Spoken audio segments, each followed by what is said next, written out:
Hi everyone, Chris Natzke here with Black Belt Leadership Speaking and Coaching with your Mind of a Champion tip of the week. You know, one of my favorite childhood memories of my grandma Natzke is sitting and watching her play the game dominoes. Now, she tried to teach it to me several times when I was young, and I never really caught on to it, and probably still don't even know how to play it to this day. But every time I see someone playing dominoes, it always gives me this warm, fuzzy feeling about my grandma. And several years ago, I was introduced to this video on YouTube that not only brought forward those feelings, but also made me think about things a little bit differently. And that's what I want to share with you today. It was a video, you can look it up. It's called Domino Chain Reaction. And in this video, there's a guy that looks like everybody's physics teacher from high school, kind of a plumpy guy with a checkered short sleeve shirt and complete with a pocket protector. And what he explains in this video is that a domino has enough energy in it when it's pushed to knock over another domino that's 1.5 times its own size.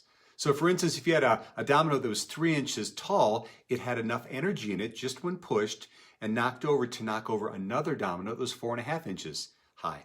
And what he does is he sets up this like little course of dominoes that are 13 dominoes in a row, and he starts with one that's only 5 millimeters high. And by the time you get to the 13th, the last domino is over 3 feet tall and weighs over 100 pounds. And he literally takes a ballpoint pen and he just gently touches the first domino that's 5 millimeters high, and boom, boom, boom, boom, boom, bam!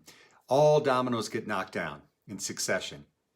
And then he looks at the camera and he says, that was 13 dominoes. If I had 29 dominoes, the last domino would be the size of the Empire State Building. So going from something that is the size of a pencil eraser all the way to a 102-story building.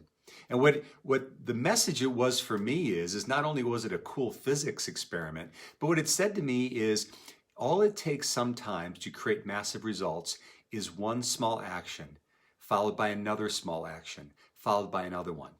I don't know about you, but sometimes when I've got big things that I want to accomplish, it can seem overwhelming. There's so much to do, or the challenge in front of me looks so big. But the fact of the matter is if we just take a step and do the next right thing, and then the next right thing, and then the next right thing, those small, consistent actions can lead to massive results.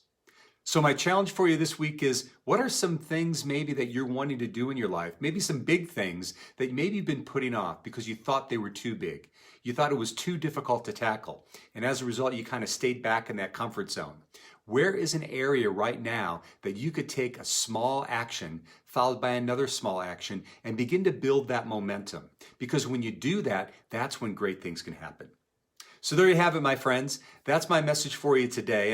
And really, if you enjoyed this message, go ahead and share it, make comments. And also what I'd like to know is, do you have examples in your life where you took a small action that led to another and led to another, and pretty soon you had some massive results? So this has been Chris Natzke from Black Belt Leadership Speaking and Coaching, and we'll see you next time on the Mind of a Champion Tip of the Week.